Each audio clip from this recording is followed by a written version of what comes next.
Why does the command block exist? No, really, think about it. It's a block that contains unlimited powers over a Minecraft world.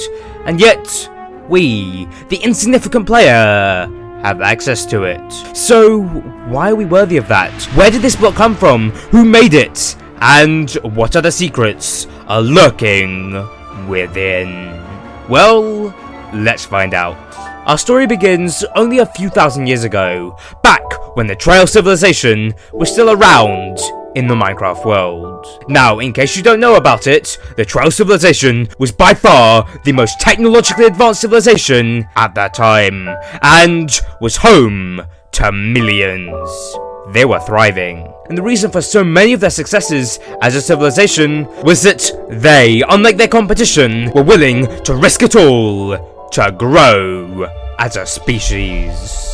As they had done many dangerous things, such as going down into the perilous depths of the ancient city to attempt to retrieve lost technology. Technology that was unrivaled by that of the villagers or the illagers, thus giving the Trails an advantage over everyone else in the overworld, making them a rather formidable force. And the best part of all of these successes was that the villagers and the illagers had no idea where the Trails were getting all of this tech. And so the Trails had an irreplaceable advantage, and thus they became the fastest growing empire ever known in the overworld. Yet, still, the villagers and the illagers were starting to catch up, as they were beginning to take more and more risks, as the Trails were just doing so well, and they did not want to fall behind. And so it was because of that it became no longer a question of if, but a question of when they would find out the Trail secrets. And well, once that would happen, let's just say nothing good would arise from it.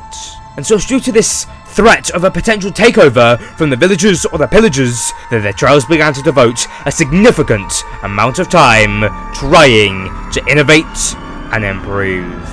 But there was an issue with that, as they had attempted every single combination with their technology, and so there was nothing more to discover from within.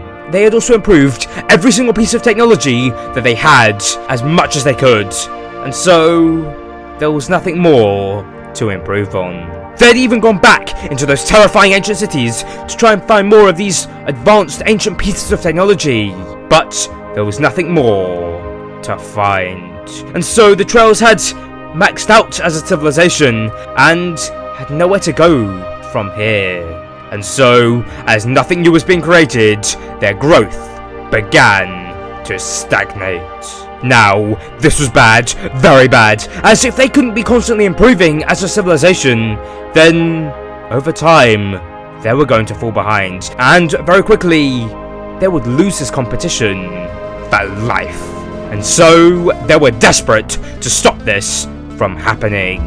Now, their first idea to fix this was to just start learning magic, but very quickly, that proved to just be a horrible idea. As to do that effectively, then they would have to sell their souls to learn more about it and master it, and thus they would be forever indebted to the evil forces within their world. So it just wasn't worth it.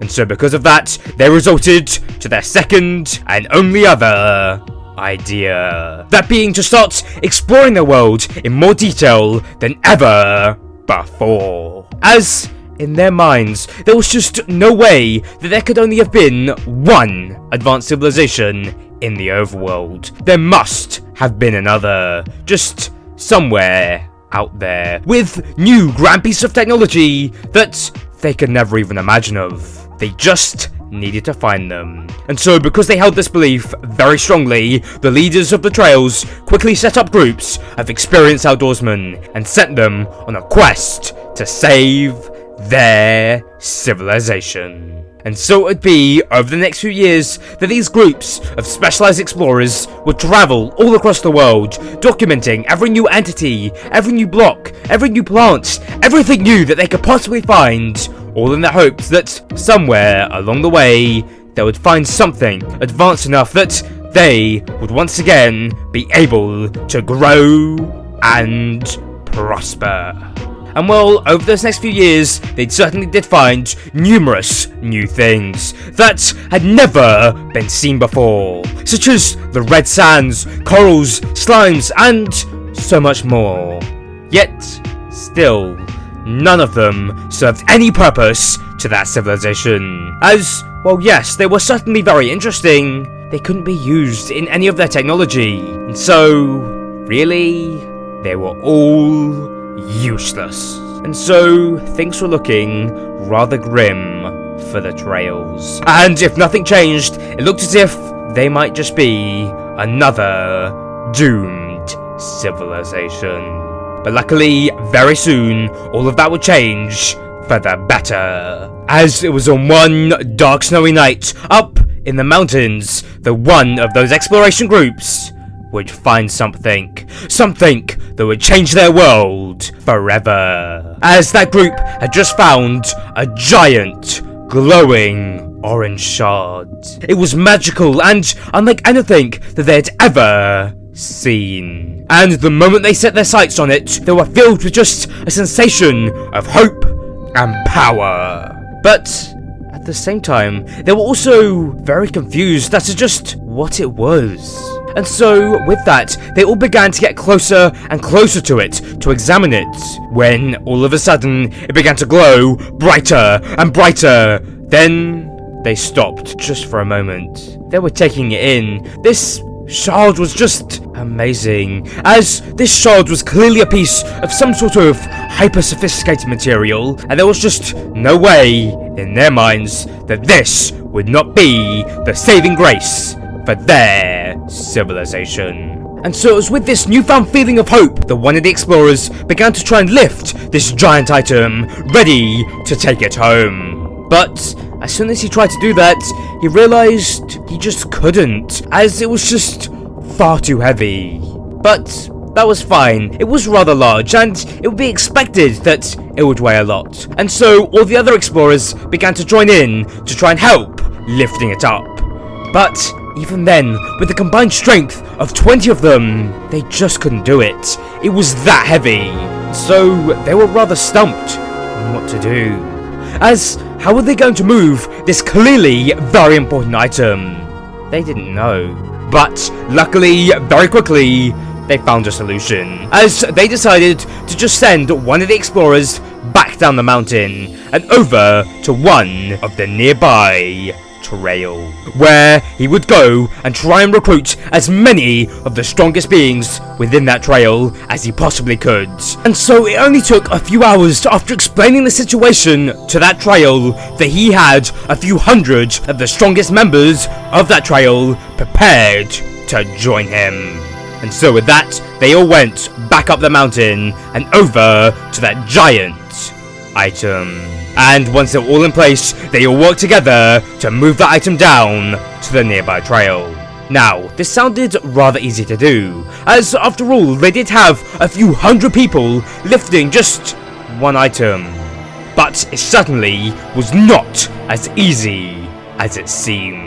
As even with the full might of several hundred strong trailers pushing it, it took them just over a week to move just this one item from that mountain down to the trails. And that was only a few hundred blocks away. But once they got it down, well, then things would start to change. As it would be over the next few months that tens of thousands of the smartest scientists all across the world began to make their way over to this specific trail, just so that they could get to this magical item. And so, once they had all gathered there and were ready, together they began to experiment. Now, they couldn't experiment on the whole item. It was extremely heavy after all. But what they did do was to just take tiny chippings from it and then experiment on those. And they ran many tests. And from those tests, they learned many things, all of which were extremely interesting. Firstly, they learned that this huge item was actually a scale from a creature of some sorts. They also learned that this creature was likely not of overworld origins. And also, rather strangely, this creature was also older than the overworld itself. That was very strange, as they didn't think anything could be older than the overworld. But still, that didn't matter, as there was one more thing that was far more interesting about these scales, as they learned that these scales had powers. Powers that the creature it originated from likely possessed as well. Powers that were very impressive, as was only being able to access less than 1% of the knowledge within the scale, they had found the means to teleport. Yes, teleport. Now, that might not sound like all that big of a deal to you or I, but to this civilization, it was a huge deal, as at that time, teleportation was deemed to be impossible, as it just went against all laws of physics, and they'd never imagined being able to teleport, ever. It was amazing. And so, they believed that with this brand new teleportation ability, that there was now a chance for the Trails to overpower and end the opposing civilizations within this world, as they would never be able to see this brand new power coming. But, with that being said though, there was an issue with it. A very large issue at that. As it turns out, these powers, well, they were uncontrollable. Meaning that while holding that magical chip, one could at any moment be randomly teleported. And well, that just wasn't very useful. In fact, it was almost a hindrance. But yet, at this point, not all hope was lost just yet, as those scientists believed that there must be a way to control it, and also gain the other powers that are lurking within the scale, and they should be able to control those powers as well. And so it was with that these scientists began a year-long experiment to discover exactly how to control the powers of the scale. However, for the first 11 months of this experiment, they found nothing. And to many, it looked as if it was going to stay that way, as this scale was just clearly beyond their comprehension. But luckily for them, that view would quickly change on one sunny morning, as it was on that bright summer morning that they finally did it, as they were able to place 54 small shards of that scale neatly arranged across a block of obsidian, and put that under some extreme heat to fuse them all together into one functional block. A block that they could give instructions to, and the shards would activate and complete, all perfectly controlled. A block that would become known as the command block. Now, not only could this command block do all those teleportations that they'd originally set out to do, but it could also do anything if told correctly. And the commands they were able to figure out varied from changing the weather in their world to summoning entities. It was amazing. More than that, they also made this command block almost unbreakable, meaning that they would always have these powers. And they used the powers of the scale to do that. And so this command block was just revolutionary, as there just never been a being in the overworld to have this much power. And so it was on that night that the Trails celebrated, having huge fireworks shows to commemorate this discovery. And obviously they did all of this through the use of their amazing new command blocks, as now everyone was just so excited, as they all believed that this was the dawn of a new era for the Trails, and that they were about to enter an age of prosperity and control over the overworld. But before they could do that, they needed more command blocks, as they were going to have to execute many commands to rid this world of their competition, and they wanted to do all of them at once. And so, because of that, they spent the next few weeks creating thousands of these command blocks from that ancient scale, and they kept on creating them until they had used up the entire scale. And so with that, they then began to compile these command blocks in such a way that they would be ready for their worldly conquest. And it was all going very well to begin with, as all the command blocks were being placed and given commands without issues, and they were getting closer and closer and closer to their victory, when they encountered a problem that would prevent them from doing what they had worked so hard for. As their problem was that they didn't have enough space, and the redstone that they used to connect all these command blocks were incredibly inefficient and took up so much of the space that they needed. Now, this was bad, as they couldn't be wasting their time on this, as the illagers or the villagers could see what they were doing at any moment, and potentially stop them, as they had no defenses for these command blocks, and so they had to do something, and they had to do it quickly. And so all the scientists came together and began to work on a solution, and luckily it only took them a few hours before they were able to make a new alternate version of the command block, a version that didn't require so much redstone and could just be changed onto other command blocks to be powered.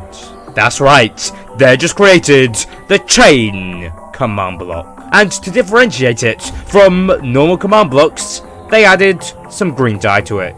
And so as with that, the hundreds of command blocks were quickly altered into these chain command blocks over the next few hours. And then, with that, they continued their setup. And once again, all was going great for the next few hours, when they encountered another problem. But this time, it was far worse, as they had just run out of command blocks. This was bad, very bad, as they couldn't just make more of them, and so it seemed as if their goal of using the command blocks to wipe out the enemies was just another failure. Or was it? As one of the scientists quickly found a solution, as that scientist realized that there were several instances where there were hundreds of command blocks all doing the same thing in succession.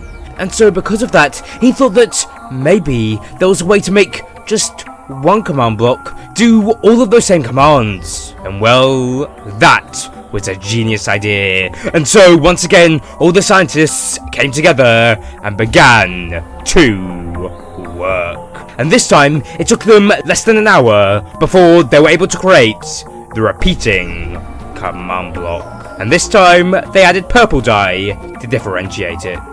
And so with that, they were able to push through to the end of their mission, finally completing the command block setup to wipe out their competition from their world.